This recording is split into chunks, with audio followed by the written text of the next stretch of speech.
Alright, ladies and gentlemen, we are once again going to do another Patrick's practice session. I know it's not labeled as that, it's the drawing session, the Angel in the Black book cover. This is the second time I'm recording this, so it's really annoying because my audio software decided to only save about 5 minutes, about 2 minutes of it. Not even that, like 30 seconds of it. Here I'm going back in, I want to make this dress white.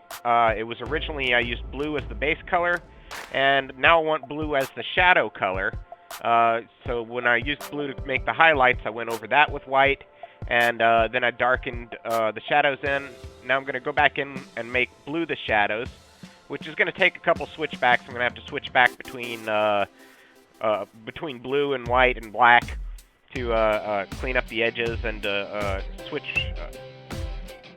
the my favorite part to focus on here. And I forgot my train of thought. There I am using black again to clean out the edges of things. That's always the best. Well, when you're using a black backdrop. You know, I did this a whole lot better the first time. There wasn't as many uhs. It went through very smoothly. But no, of course, my audio software had to screw it all up. Okay, we're going to the hair now. Now watch, I'm using the eyedropper to be very careful to use the same colors I used originally on the hair. We don't want a bit standing out. Sometimes it's hard to find the exact right color mix again. I thought that bit of hair there was sticking out more because I hadn't drawn her body when I painted that in. And so now that I've drawn the body, I need to make it match up. I switched to the pencil tool for the fine lines. When you're painting, I haven't really found a solution except for a super thin brush and a really light touch to get the nice fine lines. And of course, make sure to go across once and now and then to make a hair stick out. Just gives it a little bit more realism. Alright, and I'm doing the exact opposite now. I'm switching to the black with the pencil to add in some detail lines.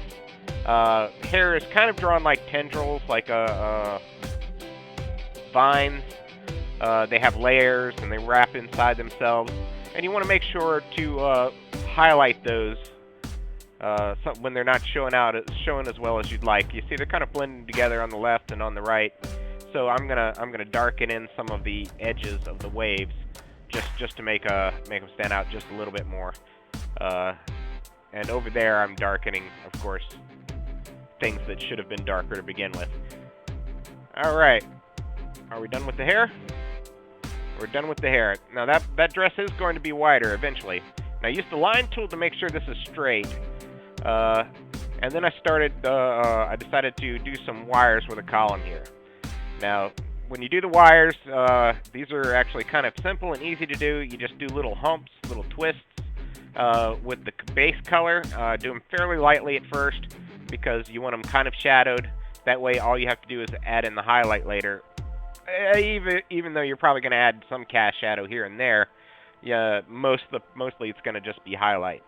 So you choose your different colors and you switch through and you start creating a wrap of wires.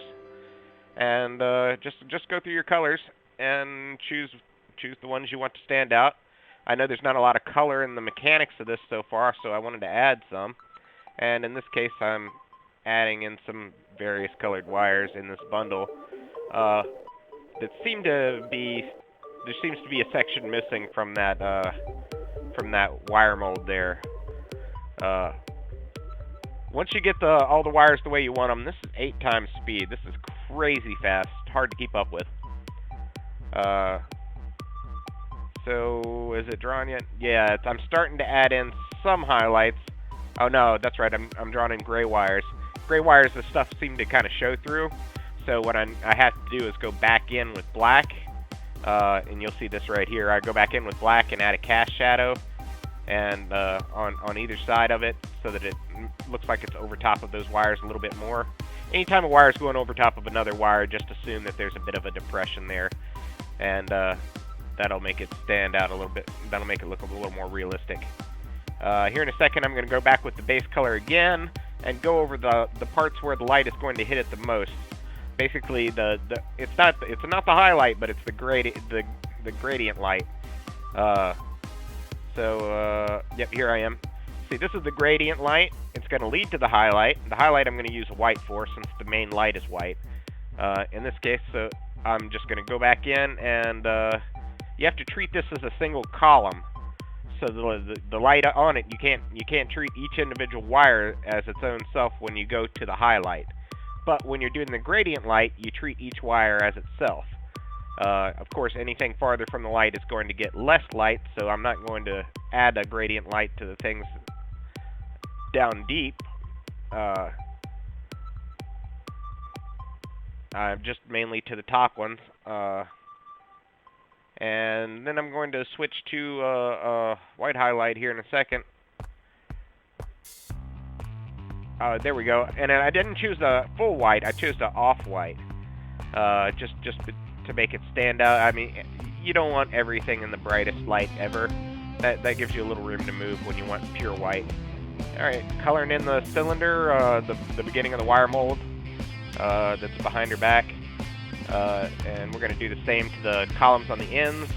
Feel free to reshape these things like I'm going to, because I didn't space them out correctly. They look all different sizes. They look pretty sloppy. So clean it up with the black, and then I'll cut off the spots that don't look right. Oh, of course, add in a little cast shadow. See, like I widen that one, shorten the other one. I'm going to have to add some wires in between those just to make them stand out. That little white line I just drew right there is really important. It adds depth to the cylinder, makes it look like a three-dimensional shape. Even though it's so tiny in the picture, people won't notice. You'll notice. You'll know how much detail you put into these little things. There I am saving it, and over here I'm going to make this look a little more solid because the other side is brighter now that I've added that other stuff in, and we want this to match. So I'm going to try to make this a little more solid, take away some of the black, create more gray, and highlight the mechanical stuff I added in, the little mechanical doodads, and see how that little hex texture right there really makes it stand out.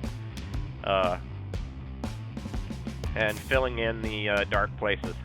Now right here I'm just drawing a guide as to where the rest of the wings are going to be, the rest of the mechanics for the wings, and there I'm just drawing a horn on the edge, basically, to make it kind of like a demon wing, but not really. It's mechanics. You can pretty much do whatever you want with science fiction stuff. It's kind of great that way. But you do have to fill in a lot of space with a lot of detail. I'm drawing something out there. I can't tell what it is because I did this a while back. But I'm sure once I get back into the drawing, I will know what I'm going to make out of it. Well, there's a finished bit.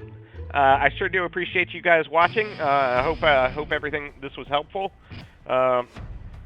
Don't forget to check out my stuff on Amazon.com. I got a novel called Dreamersnites and a short story called Guiding Susan Origins that's written entirely in dialogue. I appreciate your time. Come back and see me. Don't forget to like and subscribe. Thanks.